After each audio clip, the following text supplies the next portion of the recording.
Pablo Rosero, disculpa, sí, Pablo, ahora sí lo voy a decir bien.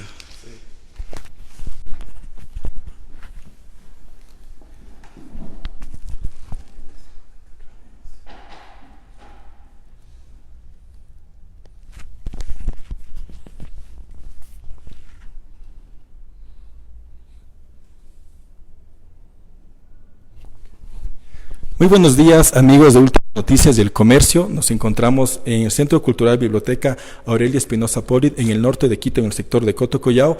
El día de hoy nos encontramos en la Sala de Historia. Este lugar guarda reliquias y objetos personales de Gabriel García Moreno, el expresidente que fue asesinado en 1875.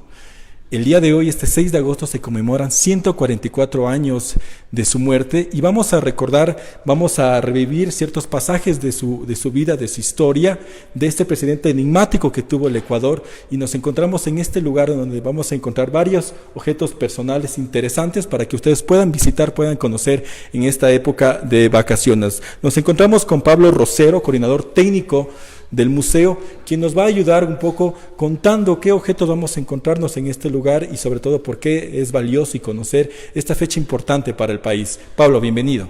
Bueno, muchísimas gracias a ustedes por su visita. También muchas gracias a las personas que nos siguen a través de las redes sociales. Ciertamente esta es una época de una recordación trágica para el país, ¿no? Conmemoramos 144 años del asesinato del presidente Gabriel García Moreno y nos encontramos en la sala de historia del museo, en la cual conservamos algunos objetos y reliquias personales de don Gabriel, como cariñosamente le decimos al interior de aquí del Centro Cultural. Por ejemplo, nosotros tenemos aquí el escritorio de Gabriel García Moreno, su silla, ¿no? Es un escritorio que data del siglo XIX, y por acá tenemos también algunas reliquias, objetos que pertenecieron a él. Por ejemplo, tenemos 2 prendas de vestir, tenemos 2 chalecos de él, tenemos una copia aquí del mensaje que él llevaba en su levita el día que fue asesinado. Esta es una copia, el original nosotros lo tenemos resguardado aquí en bodega por cuestiones de seguridad, pero ustedes pueden ver ahí que tiene unas manchas y son manchas de sangre. En el original son manchas de sangre porque él llevaba, como digo, este mensaje en el interior de su levita al momento que al entrar en el Palacio de Gobierno fue atacado. Además hay otros objetos interesantes, por ejemplo, quizás a la cámara no se alcanza a ver, al fondo tenemos una foto que data más o menos de 1862 aproximadamente, de la madre de Gabriel García Moreno, que es doña Mercedes Moreno. Y también tenemos otros objetos, por ejemplo, estas medallas que ustedes ven aquí no son unas medallas cualquiera, son unas medallas que le otorgó a Gabriel García Moreno el Papa Pío IX, o Pío IX como se lo conoce. Se las otorgó porque García Moreno elevó su voz de protesta cuando se dio la anexión de los estados pontificios que conformaron el actual Estado italiano. García Moreno interpretó eso como un despojo a la autoridad del Papa y hizo circular un documento de protesta entre todos los gobiernos de América. Cuando el Papa se enteró, le condecoró con estas condecoraciones que vemos nosotros aquí en esta vitrina. Estimado Pablo, para la gente que nos va preguntando, nos va consultando y que también va recordando este personaje, Gabriel García Moreno, por los objetos que por el momento nos vas contando, siempre apegados al tema del catolicismo, ¿quién era este personaje? ¿Qué podemos decir a la luz de la historia de cómo era este presidente? Ya hemos visto su escritorio, hemos visto estas medallas recibidas por parte de la Iglesia Católica. ¿Qué idea podemos tener los ecuatorianos de Gabriel García? Bueno, penosamente debemos decir que el Ecuador no cuenta con una visión equilibrada del presidente Gabriel García Moreno. Generalmente sus biografías oscilan entre la exaltación desmedida o también oscilan entre el denuesto, entre la descalificación. Pero nosotros desde aquí, desde el Centro Cultural, queremos dar una visión equilibrada de este personaje. Y en ese sentido nosotros creemos que Gabriel García Moreno fue uno de los constructores de la nación ecuatoriana. Tomen en cuenta que desde el momento que se funda el Estado ecuatoriano, 1830, hasta 1860-61, que Gabriel García Moreno asume el mando, el Ecuador era una sucesión de golpes de Estado, de cuartelazos, teníamos un problema con los militares extranjeros, jefaturas, había mucha inestabilidad política. Las regiones naturales que eran muy difícil conectarse entre sí, sus intereses también muy contrapuestos, y Gabriel García Moreno es el presidente que comienza a dar forma al Estado ecuatoriano. Se dice que él es el gran centralizador, y él logró algo inédito, ¿no? Que era conciliar los intereses económicos de la costa con los intereses económicos de la sierra. Y cuando él se posesiona en su primera presidencia, el mensaje que da al Congreso es muy claro, y él dice que se propone lanzar al Ecuador con mano vigorosa por la senda de la prosperidad, ¿no? Ese era su plan de gobierno, pero para esto él veía que era necesario organizar las cosas, y él utiliza una frase que es un poco fuerte, ¿no? Dice, reprimiendo de manera enérgica el crimen, ¿no? Entonces el crimen en ese momento, más que delincuencia, digamos, se refería a toda la anarquía que reinaba en el ámbito público. Y además de esto, pues Gabriel García Moreno fue un hombre que introdujo muchas mejoras en el país. Fue la persona que empezó la carretera entre Quito y Guayaquil. El famoso proyecto del tren, que muchas personas le atribuyen el hoyo al faro, no fue así. Fue Gabriel García Moreno el que no solo tuvo la idea, sino que la puso en marcha. Y ya para la presidencia de García Moreno, el tren avanzaba desde Guayaquil hasta Yaguachi. Por supuesto, el hoyo al faro fue el gran continuador y el que logró lo imposible, que era pues que el ferrocarril pase de la costa a la sierra en el famoso tramo de la Nariz del Diablo. Pero quien tuvo la idea del ferrocarril como eje central de la vialidad en el Ecuador fue Gabriel García Moreno. ¿Será por eso que su personalidad ha trascendido fronteras, Pablo, y en muchos países lo recuerdan, lo ven con ojos, inclusive dicen que hasta se lo reza? Que se busca como exaltar esa parte espiritual de García Moreno, y también recordar esa faceta de estadista, inclusive de periodista, de literato, de escritor, todo este cúmulo de virtudes que tenía el expresidente, que quizás un poco se ha desconocido por esta faceta que se le ha llamado de tirano. Sí, para mí esa denominación ha sido ciertamente injusta, ¿no? En la historia del Ecuador existieron presidentes con una mano represiva más fuerte, por ejemplo Vicente Rocafuerte, y nadie se acuerda de eso. Pero yo creo que hay que exaltar más bien las virtudes y las cualidades de don Gabriel García Moreno, como tú decías, ¿no? Este tema de la santidad de don Gabriel es en realidad un tema del siglo XX. Hubo una propuesta para canonizarlo, que se dio más o menos hacia los años 30, 40 del siglo XX. Esta idea no prosperó, por varias razones no ha prosperado. Pero más allá de eso, por ejemplo, García Moreno era un hombre extremadamente inteligente, un hombre muy interesado en la ciencia, y de hecho... ¿Qué es lo que podemos encontrar? Tenemos unos textos interesantes. Claro que sí. Todos este conjunto que vemos nosotros en esta vitrina son libros. Tenemos acá una encíclica, tenemos una geometría elemental. Son libros que pertenecieron a García Moreno. Pero lo interesante, tenemos estos dos cuadernos. El de arriba son unos apuntes de química, el de abajo son unos apuntes de física, pero que son de puño y letra de García Moreno. Qué interesante. ¿No? Entonces él era un hombre sumamente preocupado. Esta es la letra de Gabriel García. Así es, estamos viendo nosotros en este momento la letra de Gabriel García Moreno, ¿no? Toma en cuenta que cuando él todavía no era presidente, cuando todavía era un joven universitario, él con un profesor europeo, Sebastián Wyss, o Wyss dicen algunos, subió al Pichincha, ¿no? E incluso hay una relación de todo lo que fueron en plan científico. Entonces ahí midieron la presión, la altura, toda una serie de variables físicas. Era un hombre muy, muy interesado en la ciencia. De hecho, con ese afán fue que él, en el año 1862, él trae de nuevo a los padres jesuitas. Tú recordarás que los jesuitas fueron expulsados en 1767 por el rey de España. Luego, en 1850, en el gobierno de Diego Noboa, regresan al Ecuador, pero solo pudieron estar 2 años.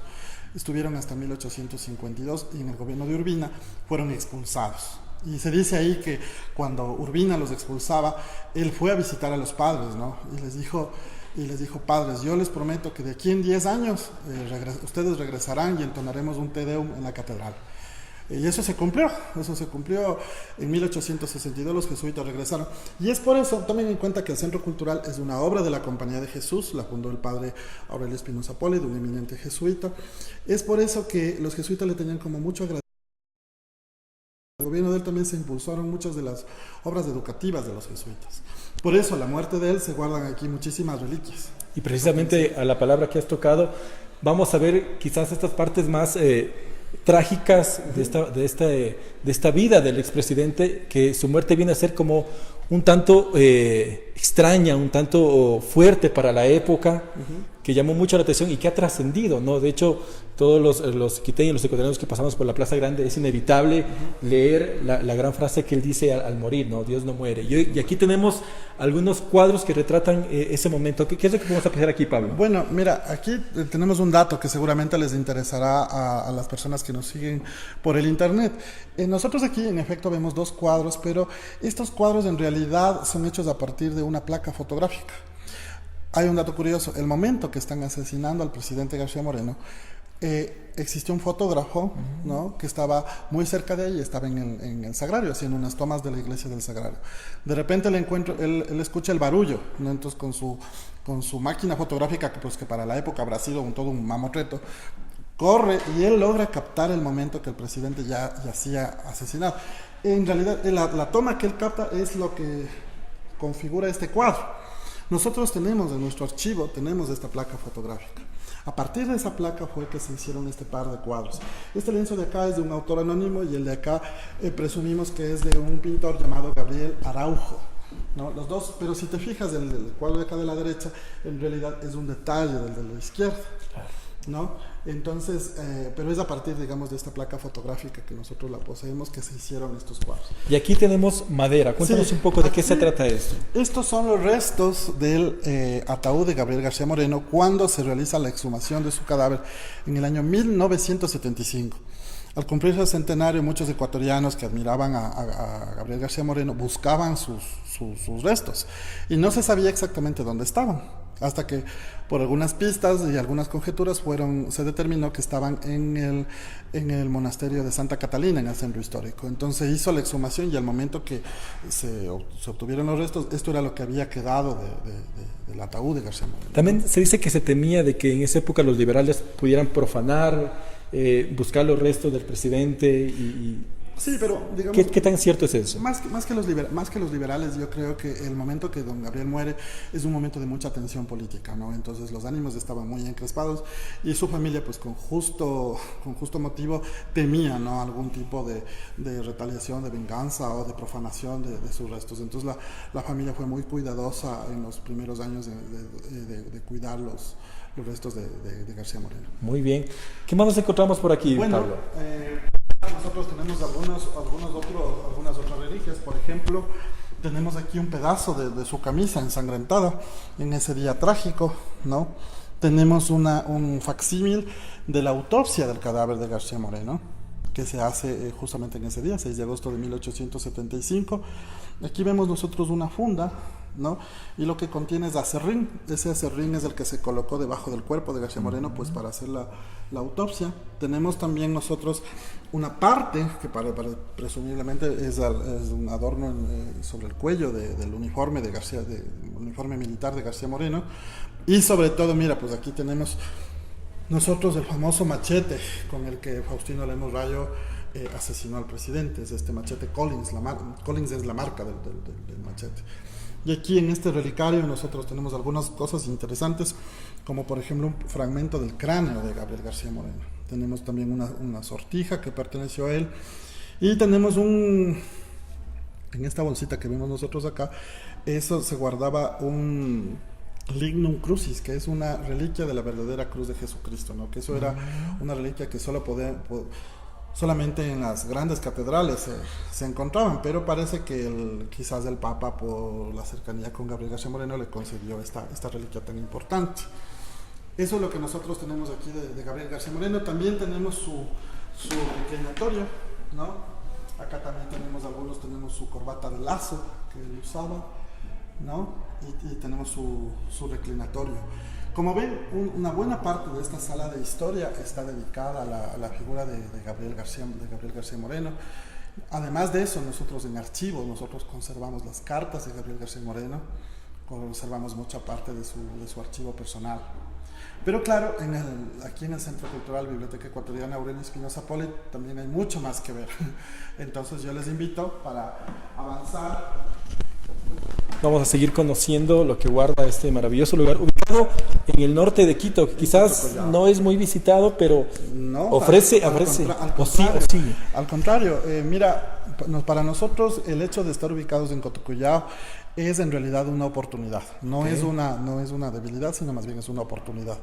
Porque creemos que somos el centro cultural más completo que existe al norte de Quito. Y nosotros tenemos una función muy importante, que es la de animar la cultura hacia el norte de la capital. Es decir, que tú no necesites trasladarte hacia el centro histórico. Al centro, donde se cree que están todos los museos y todo, ¿no? Nosotros aquí también hay vida de la cultura. Nosotros por eso nos hemos constituido desde este año en centro cultural, porque damos cabida a todas las manifestaciones culturales.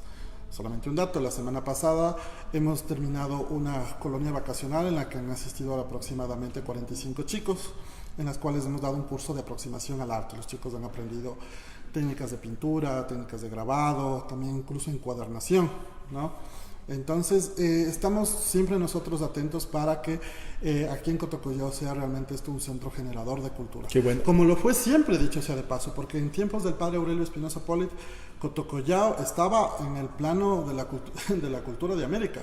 Nosotros podemos ver las cartas del padre Aurelio y aquí, vamos, se editaban libros, se enviaban a bibliotecas de Estados Unidos, de Europa. Entonces la cultura en Cotocollao estaba en movimiento. Y nosotros, que somos herederos de ese legado, pues queremos seguir manteniendo eso. Ahora me preguntan, Pablo, sí, perdón que te moleste, el tema de horarios, el tema de accesos. Me parece que esto es lo mejor todavía, claro, ¿no? Sí. Mira, ahora nosotros tenemos un horario de martes a sábado, de 8 de la mañana a 5 de la tarde. Entonces estamos abiertos para que todas las familias nos visiten, sobre todo el sábado, que es un día como más Y el ingreso es gratuito. El ingreso es totalmente gratuito. Sin ningún costo. Sin nada. Y se puede apreciar estas maravillas como esta sala dedicada al expresidente. Y permanentemente tenemos un equipo de guías que al momento que tú vienes te acompañan a hacer el recorrido por toda la casa si tú así lo deseas. Qué interesante. Muy bien. ¿Qué más podemos encontrar en el lugar, Pablo? En esta sala, aquí seguimos en la sala de historia. Nosotros tenemos aquí, esta es una réplica de la imprenta. Recuerden que la primera imprenta la trajeron los jesuitas en el año de 1755. Este no es un original, esta es una réplica de esa primera imprenta. Por acá tenemos algo muy valioso relacionado también con la primera imprenta, y es este documento. Este es un pliego de tesis impreso en el año de 1761. Pero es un documento muy valioso por varias razones.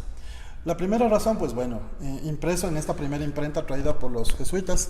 La imprenta sus primeros 5 años estuvo en Ambato, y a partir del año 1760 estuvo aquí en Quito, en la Universidad de los Jesuitas, la famosa Universidad de San Gregorio Magno. Pero además este documento es muy interesante porque es la primera vez que un estudiante universitario defiende en un certamen público la teoría heliocéntrica de Copérnico, en un momento en que eso creaba tensiones en el mundo científico de la época. Había un poco de pugna, ¿no? Todavía circulaban algunas ideas que decían que la Tierra estaba en el centro del universo, a lo cual los jesuitas decían, no, eso no es así. Y los jesuitas, sobre todo, eran grandes promotores de cultura, y ellos traían desde Europa las últimas novedades, traían a Newton, traían también a todos los tratados que había escrito Copérnico 300 años antes, porque Copérnico es de más o menos de la época del siglo XIV o XV. Entonces, por eso también este documento es muy interesante, y ustedes van a ver que aquí abajo tenemos nosotros una pequeña frase que dice, está en latín, dice Quiti tipi societatis Jesús, eso significa Quito en la imprenta de la Compañía de Jesús. Y este certamen fue sostenido por un ibarreño que era Manuel Carvajal, acá está el nombre, está en latín, Manuel Carvajal, y quien presidía, digamos, el tribunal que lo examinaba este estudiante era el padre Juan de Hospital, que era también un eminente científico y una personalidad muy destacada de la época. Era catalán este padre Juan de Hospital. El padre Juan de Hospital con otros jesuitas fueron también de los que sufrieron la expulsión 7 años más tarde. Entonces también para mí es muy valioso porque es un acto de valentía, ¿no? Imagínate, estamos hablando de 1760, un momento en que ya la Compañía de Jesús tenía bastantes problemas a nivel mundial y había sido expulsada de Portugal, y lanzarse a tratar un tema tan complejo y polémico, pues yo creo que es un acto de valentía intelectual. Acá tenemos nosotros también, por ejemplo, un ejemplar de la primera versión que se hace de la historia del Reino de Quito del padre Juan de Velasco, que tenemos aquí, es la primera impresión que se hace en el año de 1841. Pero nosotros en archivo tenemos además este libro de puño y letra de Juan de Velasco, ¿no? Entonces tenemos el borrador que él hizo. Padre Juan de Velasco lamentablemente no llegó a ver su obra publicada, pero él la dejó muy bien ordenada solamente para que vaya ya a imprenta, ¿no? Y además tenía una caligrafía bellísima el padre Velasco. Muy bien. Además de eso, algo muy valioso que tenemos nosotros aquí en la sala de historia es el himno nacional. Nosotros somos custodios del manuscrito del himno nacional. Esto que vemos aquí nosotros es una copia facsimilar. Por razones de seguridad, el ejemplar original lo tenemos muy bien resguardado, porque eso es un patrimonio que es único para todos los ecuatorianos, ¿no es cierto? Pero hemos hecho una copia exacta para mostrar a nuestros visitantes. Y esta es la letra de Juan Leumera. Esa es la letra de Juan Leumera, así es. Así es, incluso está firmado, tú puedes ver, Juan Leumera. Esta es la versión, digamos, que pasa limpio. Nosotros también tenemos la versión con los borradores. Con el borrador, con los tachones. Cuando él se inspiró con los tachones, las enmendaduras, los cambios, etcétera. Tenemos aquí también un retrato que es bastante interesante, que es justamente de Juan Leumera, pero joven, ¿no? Generalmente tú habrás visto representaciones de Juan Leumera, pero que ya solo ven su vida adulta. Claro. Aquí está muy joven, habrá tenido quizás entre sus 26 a 27 años, no más de eso. Y está su tío, que hablando de García Moreno, su tío Nicolás Martínez Vázquez fue compañero universitario de Gabriel García Moreno. Y a los dos, a Gabriel García Moreno y a Nicolás Martínez, les unió siempre una larga amistad. Al punto de que Gabriel García Moreno, cuando ya es presidente, nombra a Martínez gobernador de Tungurahua. Y dice esto, dice: Martínez es el gobernador modelo, pues reúne todas las cualidades apetecibles. Entonces, y además, tanto Juan Leumera como Nicolás Martínez son como de los prohombres del país. Son unas personas muy destacadas. Yo destaco sobre todo el rol de Juan Leumera, que él no fue jamás a la escuela ni al colegio, mucho menos a la universidad, y es un hombre que llegó a hablar 3 idiomas. Es un hombre que en su época se carteaba con los intelectuales más destacados de Europa, un hombre que incursionó en muchas facetas, fue escritor, fue intérprete, además de eso incursionó también en la política, y como si eso fuera poco, también destacó en agricultura. Ustedes conocerán la Quinta de Atocha de Juan Leumera, que es un verdadero oasis. Y seguía un poco los ejemplos de su tío. Su tío había adquirido una propiedad que está al lado, que hoy en día se conoce como La Liria, y era una propiedad que todo el mundo pensaba que él estaba loco, era un terreno pedregoso, seco, donde no se producía nada, y él hizo ahí un jardín precioso, ¿no? Con diferentes especies botánicas. Vamos a continuar con nuestro recorrido, Pablo. Hay mucho que ver. Solo aquí hemos escuchado la riquísima historia ecuatoriana, ¿no? Y seguramente se quedan muchas cosas más por contar. Nosotros rápidamente estamos entrando en este momento a la sala de pintura republicana y también la sala de pintura colonial. Aquí nosotros, por ejemplo, vamos viendo toda esa evolución del arte ecuatoriano desde los siglos 17 al siglo XIX. Aquí sobre todo en esta sala sobre todo nos concentramos en el siglo XIX y tenemos, por ejemplo, obras de Joaquín Pinto, tenemos obras de Luis Cadena, de Juan Manos Albas. Y si regresamos un poco en el tiempo, también nosotros podemos encontrar obras ya del siglo XVIII, por ejemplo, de Manuel Samaniego.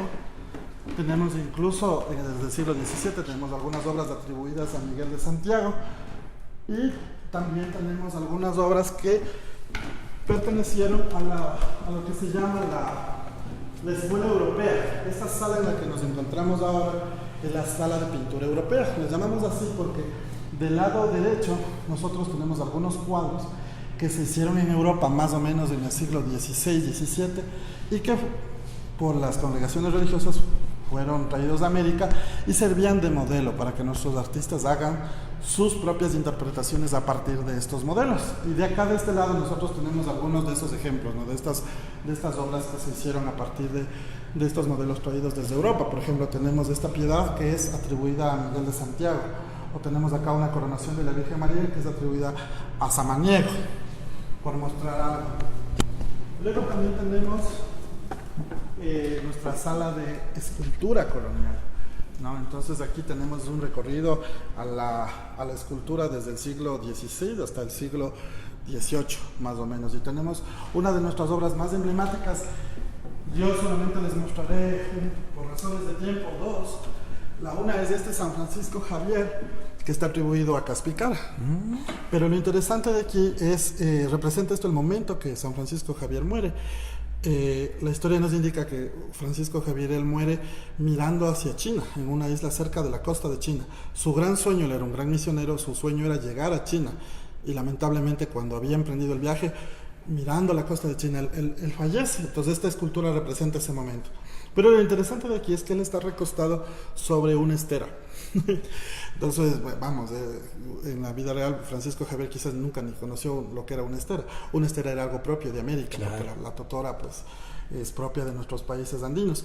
Pero esto muestra cómo nuestros artistas incorporaban cosas que pertenecían a su realidad, ¿no?, para incorporarlo a las representaciones que hacían. Muy bien. Y por acá nosotros tenemos, es una belleza, es un nacimiento, ¿no?, donde la Virgen y San José están atribuidos a Bernardo de Legarda y el niño Jesús está atribuido a Caspicara, ¿no? Miren, yo siempre me detengo aquí con la figura del niño, porque es una figura que tiene más de 200 años y miren el brillo que tiene todavía, ¿no es cierto? Entonces eso es uno de los secretos que conservaban nuestros escultores. ¿Cómo se realiza, Pablo, el cuidado, el mantenimiento de estas piezas? Nos están preguntando en redes, ¿cómo se hace para resaltar esto que tú nos dices, que se mantengan intactas? ¿Cómo se hace ese cuidado o a cargo de quién está? Bueno, nosotros aquí en el Centro Cultural, nosotros, como te decía, estamos organizados en 3 áreas grandes, ¿no? El área de biblioteca, el área de museo y el área de archivo. Entonces, el área de museo cuenta con una persona especialista en temas de restauración, quien permanentemente es la jefe de museo, Gabriela Salazar. Ella permanentemente está vigilando, viendo cuáles son las obras que a lo mejor necesitan intervención. Entonces, apenas se suscita algún tipo de desperfecto, algún tipo de necesidad, inmediatamente se interviene la obra. Estamos ahora mismo aquí en el predio, por fuera de la casa, estamos habilitando un lugar para conservación, ¿no? Para que ya las obras incluso no tengan que salir, sino que aquí mismo tener todas las facilidades para que se hagan estos procesos de conservación de las obras. Pero también mencionar el cuidado que han tenido los padres jesuitas a lo largo del tiempo por conservar las obras, sobre todo las personas que nos siguen en redes, sobre todo las personas que ya tienen alguna edad, recordarán al padre Julián Bravo, que él fue el quien tomó la posta a la muerte del padre Aurelio Espinosa, y recordarán el celo que este padre tenía por las obras. A veces él no quería incluso que se muestren, las tenía muy bien guardadas, muy bien protegidas, precisamente para que se conserven a lo largo del tiempo. Nosotros hoy en día pues tenemos muchas técnicas, muchas formas en las cuales podemos conservar. Una de esas formas, por ejemplo, es que las obras tienen pues todas sus seguridades, tienen además estas protecciones de vidrio, estas urnas, ¿no? Y como te digo, tenemos personas especializadas que permanentemente realizan tareas de conservación. Pablo, me están comentando los usuarios que volvamos a repetir la dirección, los horarios, para que puedan acercarse y conocer todas estas maravillas que guarda el Centro Cultural. Bueno, estamos ubicados en Cotocollao, estamos en la calle José Nogales, N6922 y Francisco Arcos. Para los que no se ubican, pues estamos apenas a una cuadra hacia el norte de la Administración Zonal La Delicia. Y si alguien quiere venir en autobús, pues les queda muy bien el alimentador Cotocollao del sistema de trolebús, los deja prácticamente en la puerta, los deja a media cuadra. Es muy fácil ¿Y llegar. para ingresar con la cédula? Sí, sobre todo si vas a desarrollar tareas de investigación, sí necesitarás tu cédula. Si vienes al museo, quizás no. Los horarios, pues de martes a sábado, de 8 de la mañana a 5 de la tarde, acceso totalmente gratuito. Antes de pasar, yo quería detenerme aquí. Esta es una belleza y esta es una de nuestras obras más emblemáticas, es una Inmaculada tallada por Bernardo de Legarda. Ustedes saben que esta es la famosa Virgen de Quito, ¿no? Que está en el panecillo, pero pues esa denominación de Virgen de Quito es una denominación moderna que data de los años 70, cuando fue colocada esta réplica en tamaño gigante en la cima del panecillo. Pero propiamente esta es una Virgen Inmaculada, es una Inmaculada alada que fue tallada por Legarda en tamaño natural y fue colocada en el retablo mayor de San Francisco, donde hasta hoy se encuentra, en la iglesia de San Francisco. Pero al mismo tiempo Legarda hizo otras copias de menor tamaño, pero hechas por él mismo. Y esta es una de ellas, ¿no? Entonces, y además él lo complementó con este conjunto de ángeles, ¿no? Y es una copia exacta de la que se conserva en San Francisco, hecha por el mismo Bernardo de Legarda en la misma época. Avanzamos luego. Estamos yendo un poco a la inversa, ¿no? Hemos empezado en la sala de historia, ahora algo precolombino se viene. Y tenemos acá, ahora nosotros, esta es nuestra sala de arqueología. No, entonces aquí tenemos solamente aquí tenemos más de 10.000 años de historia. Y aquí nosotros hemos hecho una línea del tiempo donde empezamos en el periodo precerámico, 10.000 años antes de Cristo. Mira, aquí tenemos figuras de este periodo precerámico. Y vamos avanzando, ustedes recordarán en la escuela nos enseñaban las distintas culturas, la chorrera, la Valdivia, en fin, había algunas, ¿no? Entonces seguimos avanzando toda una línea del tiempo alrededor de esta sala, donde vamos viendo diferentes muestras arqueológicas y terminamos acá en el año 1532, que es el año en que llegan los europeos a las costas ecuatorianas. Nada más me voy a detener aquí en el centro. Que es impresionante esta sección, ¿no? Que llama mucho la atención. Este es un conjunto de vasijas de diferentes culturas, pero tenemos 3 vasijas, que son esta de aquí y esta, que son de la cultura Cotocollao, que es una cultura que todavía no ha sido investigada como es debido. Estas vasijas tienen la particularidad de que fueron encontradas en este predio. Cuando se levantaba este edificio, se encontraron estas vasijas, ¿no? Wow. Esto fue más o menos el edificio que nos alberga ahorita se levantó en el año 1949. Entonces ahí se encontraron. Por eso ustedes ven que tienen algunas fisuras, ¿no? Porque era el momento de realizar trabajos de cimentación y van a encontrar y pues lamentablemente fraccionaron las vasijas, luego se las pudo unir. Entonces bueno, aquí tenemos aquí solamente en arqueología podríamos quedarnos nosotros quizás todo un día. Seguimos avanzando y nosotros tenemos acá, durante todo este corredor, es un corredor dedicado a los paisajes, al paisajismo o a la pintura del siglo XX, que estuvo bastante enfocada en el paisaje. Todas estas obras que ustedes ven de este costado son obras que las hizo Emilio Moncayo, un pintor quiteño que vivió más o menos la primera mitad del siglo XX, con la particularidad de que eran hechas a encargo del padre Aurelio Espinosa. El padre Aurelio Espinosa comisionaba a Emilio Moncayo para que él le financiaba para que él recorra el país documentando las bellezas naturales del Ecuador, ¿no? Y en verdad que son cuadros impresionantes, ¿no? Sí, hay bellezas, por ejemplo, tenemos, por mencionar algunas cosas, mira, por ejemplo, este cuadro, no es de Moncayo, es de una pintora quiteña que se llama Elizabeth Nador, pero mira, nos muestra cómo era Quito en el año 1956, el Parque de la Carolina, ¿no? Entonces, mira tú, la ciudad todavía... Era la Carolina en 1956. Así es. Entonces, mira, todavía la ciudad no estaba muy poblada. Y mira, por ejemplo, tú ves aquí esta casita, ¿no? Es la casita donde actualmente está el vivarium, ¿no? Entonces, ¿por qué existía esa casita? Porque ahí estaban las máquinas del agua potable. La Carolina era un terreno con mucha agua subterránea, de donde se obtenía el agua para proveer a la ciudad de Quito. Entonces aquí estaban las bombas, digamos, que ayudaban a obtener el agua potable para Quito. Toda esta franja que se ve como de tierra es la actual avenida Amazonas, y mira, ahí tenemos todo lo que hoy en día es la avenida Mariana de Jesús, y el Pichincha al fondo, mira, y el Pichincha completamente nevado, algo pues que hoy en día ya no lo podemos disfrutar. Yo les invito, luego podemos volver nuevamente sobre los paisajes, pero les invito acá, vamos a conocer otra sección del Centro Cultural. Que estamos haciendo un recorrido súper breve, ¿no, Pablo? Las personas tienen que venir acá para... ¿Cuánto dura el recorrido? Me decían que un promedio de 2 horas o algo así. Nosotros hemos intentado hacer un recorrido a veces pues por el tiempo también de nuestros visitantes, un recorrido breve, pero siempre no podemos bajarnos de hora y media. Hora y media. Hora y media tú necesitas, pero eso para ir como nosotros, ¿sí? Corriendo. Medio breve también. Corriendo. Ahora vamos nosotros a entrar al coro de la capilla. Recuerden que este edificio que nos alberga actualmente, esto fue un antiguo colegio jesuita, fue el colegio Loyola, que funcionó hasta el año 1970. La biblioteca, como ustedes saben, ya fue fundada en 1929, pero estaba al frente, en donde actualmente es el noviciado jesuita. Bueno, este es un lugar bellísimo, ustedes aquí pueden ver la capilla del antiguo colegio Loyola, que seguramente muchos quiteños lo recordarán, incluso yo creo que muchos quiteños estudiaron en este colegio. De hecho, yo tengo un tío que fue la última generación que estudió en este colegio. Y actualmente este lugar lo utilizamos como una sala de exposiciones temporales. Ahora mismo tenemos una exposición documental y fotográfica de los 90 años del Centro Cultural.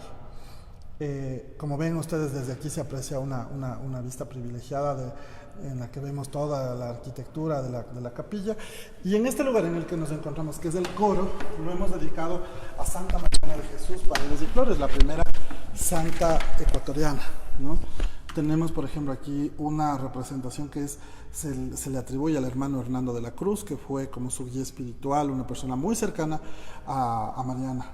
Y también tenemos algunas reliquias de ella, ¿no? Por ejemplo, aquí nosotros tenemos una copia un poco ampliada de la partida de bautismo de Mariana de Jesús, que está en los libros de la parroquia del Sagrario, ¿no? Entonces, miren, dice la Azucena de Quito. Parece que alguien años después, por devoción, impuso esta inscripción en el libro de bautismos. Y tenemos toda una colección de relicarios donde se conservan algunas reliquias de la santa, pedazos de su vestido, algún objeto que perteneció a Santa Mariana de Jesús. Avancemos. Este lugar es fascinante, ¿no? La vista es espectacular. Sí. Luego acá, en esta parte es del antecoro, y aquí nosotros lo hemos dedicado a nuestra colección de crucifijos. Tenemos crucifijos que son de la escuela quiteña, algunos atribuidos a Caspicara, Pampite. Tenemos uno de la escuela cuencana, que es de Miguel Vélez, el que tenemos acá. Y también hemos querido rendir un homenaje a uno de los últimos escultores que conservó como todos estos secretos de la escuela quiteña, que fue Manuel de Jesús Ayavaca. Él vivió más de 100 años, vivió entre 1860 y 1965, entonces vivió como 105 años. Y es un hombre que murió en extrema pobreza y murió prácticamente desconocido de sus conciudadanos. Y aquí hemos querido rendirle un homenaje colocando una de sus creaciones. Él era un hombre que tallaba unos cristos en tamaño natural. Y hemos colocado este Cristo que estuvo en la iglesia de los jesuitas de Manta. Este Cristo fue hecho para la iglesia de la Merced, que administran los padres jesuitas de Manta. Pero hace muchos años el Cristo empezó a presentar problemas con el tema del calor, ¿no? Sobre todo su brazo derecho fue intervenido. Entonces en ese momento se decidió que venga a Quito. Y nosotros, como dentro de nuestra nueva propuesta museográfica, hemos querido colocarlo aquí. Tiene la inscripción de su autor en la parte posterior. Ustedes ven M.J. Ayavaca, Manuel de Jesús Ayavaca. Wow. ¿No? Avanzamos. Vamos a conocer a otro de nuestros grandes artistas. Este pasillo lo hemos dedicado a la figura de Víctor Mideros, un pintor simbolista que vivió a fines del siglo XIX y buena parte del siglo XX. Aquí yo siempre les digo a nuestros visitantes que frente a los cuadros de Mideros uno podría pasarse quizás un mes, 2 meses, un año, y no terminaríamos de entender todos sus símbolos y todo el mensaje contenido en sus cuadros. Simplemente quiero mostrarles dos cuadros muy emblemáticos de Mideros, que son estos profetas. Él hizo una serie llamada de los profetas. Son 4 cuadros, de los cuales nosotros tenemos 2. Los otros 2 están en la casa de ejercicios de los jesuitas en Machachi. Los 2 que nosotros tenemos es el profeta Daniel y el profeta Ezequiel. Los 2 profetas fueron contemporáneos, de acuerdo a la historia sagrada. Pero ustedes ven aquí que el profeta Daniel tiene como otra indumentaria diferente del profeta Ezequiel. Eso se debe, de acuerdo a la narración bíblica, que Daniel, por haber interpretado un sueño del rey Nabucodonosor, él fue nombrado gobernador de Babilonia. Entonces está vestido a la usanza asiria, ¿no? Mientras que Ezequiel, pues digamos, fue un profeta que estuvo como más junto al pueblo hebreo, y su indumentaria es como tal. Además de todo este recorrido por el arte, nosotros hemos habilitado una sala de ciencias naturales.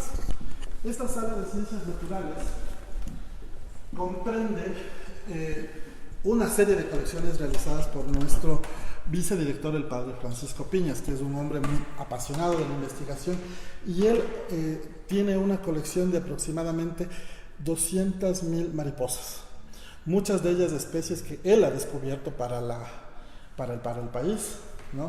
Y aquí hemos simplemente puesto una breve selección de algunas mariposas. Por ejemplo, estas son mariposas encontradas en la provincia del Napo, todas las que nosotros podemos ver en estas vitrinas. Y eso es algo pues que sobre todo a los niños les llama mucho la atención, ¿no? Y también tenemos nosotros acá una muestra muy chiquita de lo que es nuestro herbario. El herbario, pero este herbario es un herbario histórico porque fue conformado por el padre Luis Sodiro. El padre Luis Sodiro fue uno de los padres politécnicos, de los que vinieron justamente con Gabriel García Moreno para fundar la Escuela Politécnica Nacional. Era un botánico y recorrió todo el país recolectando especies vegetales que las iba poniendo en unas láminas, y al lado iba notando todas las características físicas de las plantas. Pues miren, por ejemplo, aquí nosotros podemos ver una muestra de este herbario. Entonces mira, acá colocaban la planta y acá se anotaban todas el nombre científico, dónde fue encontrado. Todo esto en latín, y mira, está firmado por el padre Luis. Ahí dice Sodiro. ¿Por qué dice Sodiro? Porque en latín Luis es Aloysius. Entonces por eso es que dice Sodiro. Y bueno, acá también tenemos una serie de maravillas, como por ejemplo, tenemos toda una colección de moluscos y fósiles que fueron encontrados por estos padres politécnicos, que eran traídos como material didáctico, digamos, en el siglo XIX. Tenemos toda esta colección de fósiles. Y además también tenemos una colección, por ejemplo, de malacología, todo lo que son moluscos, ¿no? Muy bien, yo creo que vamos a ir ya cerrando esta transmisión. Estamos completamente agradecidos con tu ayuda, estimado Pablo, y realmente impresionados del lugar que, como vemos, ofrece al visitante valiosos elementos de nuestra historia ecuatoriana, ¿no? Tanto desde históricos, políticos, hasta naturales, como acabamos de ver. Solamente como un pequeño corolario para cerrar con broche de oro. Ok, Pablo, gracias. Simplemente presentarles, esta es nuestra galería de escritores y escritoras ecuatorianos, ¿no? Esta es una colección de más o menos 28 personajes que fueron mandados a su retrato fue mandado a hacer por el padre Aurelio Espinosa. Se lo encargó sobre todo a Eladio Sevilla, que era un pintor bastante amigo del padre Aurelio, pero también tenemos de otros autores. Lo que hemos hecho nosotros aquí es, delante de cada retrato, colocar su obra más emblemática, ¿no? Por ponerte un caso, el padre Juan de Velasco, tenemos su historia de Reino de Quito, o de Eugenio de Santa Cruz y Espejo, pues tenemos las primicias de la cultura de Quito. Y así, bueno, este es un recorrido como desde la colonia hasta la República por todos nuestros escritores. Pero cuando nosotros reabrimos el museo, también quisimos dar un homenaje a las escritoras ecuatorianas. Entonces hicimos una selección de escritoras, también desde la colonia hasta el siglo XX, que se destacaron. Entonces, por ejemplo, mira, tenemos a Teresa de Cepeda y Fuentes, que se considera como una de las primeras escritoras ecuatorianas. Tenemos también a Dolores, por acá tenemos a Dolores Ventimilla Carrión, mejor conocida como Dolores Ventimilla de Galindo. Con este documento, a ella generalmente, injustamente, se le conoce más por este episodio trágico también de su muerte, pero no se le reconoce algo que es muy valioso, y es una de las primeras voces que se alzan en el país para abolir la pena de muerte. Ella presencia la ejecución de un indígena, se horroriza y escribe este documento que se llama Necrología, donde ella dice esto que a mí me parece magnífico, ¿no? Dice: ojalá que una generación más civilizada y humanitaria que la actual venga a borrar la pena de muerte del Código de la Patria. Wow. Y eso lo dice en 1857. Así es. En una época que vale la pena mencionar que la pena de muerte estaba totalmente legal, o sea, nadie se iba en contra de las leyes al aplicar la pena de muerte, o sea, era algo plenamente legal, algo con el que la gente estaba de acuerdo. Pero ella es una de las primeras voces, digamos, que dice: no, un país civilizado no puede tener pena de muerte. Muy bien. Y entonces, bueno, tenemos hemos hecho, como bien dices tú, un recorrido muy breve, ¿no? Breve. Nos ha faltado conocer la sala de cartografía, donde tenemos nosotros más de 8,000 mapas, ¿no? Todos los mapas, por cierto, están digitalizados. Y yo sí hago una invitación para las personas que nos siguen por el internet para que nos visiten, y en nuestra sala de lectura pueden encontrar todo el material digital a su disposición. También tenemos CDs con compilaciones de periódicos, de revistas que tú te puedes llevar, o sea, tú puedes ver nuestra colección de DVDs, que también está en la página web, está disponible, y tú puedes ver ahí todo el material que necesites. Y si necesitas un material en específico, simplemente nos llamas y nos dices cuál es el material, y nosotros te lo enviamos a tu casa, a tu oficina, para que puedas realizar tus investigaciones. Acá nosotros voy a abusar de ustedes un par de segundos para mostrar algo que es muy valioso, que es nuestra área de digitalización, en la cual nosotros tenemos un equipo de personas que permanentemente están digitalizando documentos. ¿Qué nos permite esto? Que el libro patrimonial no tenga que ser manipulado, que pueda conservarse. Entonces, de una versión digital tú puedes tener puedes generar muchos documentos para ponerlos a disposición. Puedes acceder al libro de Juan de Velasco, Reina de Egipto, tranquilamente, digitalmente, así es. Y así es. darle lectura con toda la calma, sin poner en riesgo la obra original, ¿no? Y lo que es más, o sea, queremos implementar una herramienta que ojalá esté disponible para fines de este año, en la cual tú puedas hacer esta consulta desde cualquier lugar del mundo. Wow, genial. ¿No? A tu espalda tenemos un Betamax. Sí, tenemos nosotros aquí. Esta es una sala que se llama la Sala del Ingenio Humano, que es una sala que muestra cómo ha evolucionado la tecnología en el siglo XX. Y curiosamente, esta es una sala que le resulta muy, como digamos, muy... Es bastante lúdica, muy ¿no? querida a las personas que nos visitan, ¿no? En la cual tú dices, pero es que yo tenía ese aparato, el teléfono... Mi abuelito tenía esta consola. Exactamente. Entonces aquí, tenemos nosotros toda una colección que ha hecho nuestro vicedirector, el padre Francisco Piñas. Aquí tenemos horrores de colecciones, ¿no? Nosotros, mira, incluso tenemos cómo ha evolucionado los mainboards de las computadoras, incluso, ¿no? Pero por acá, por ejemplo, tienes toda una colección, por ejemplo, de cámaras fotográficas.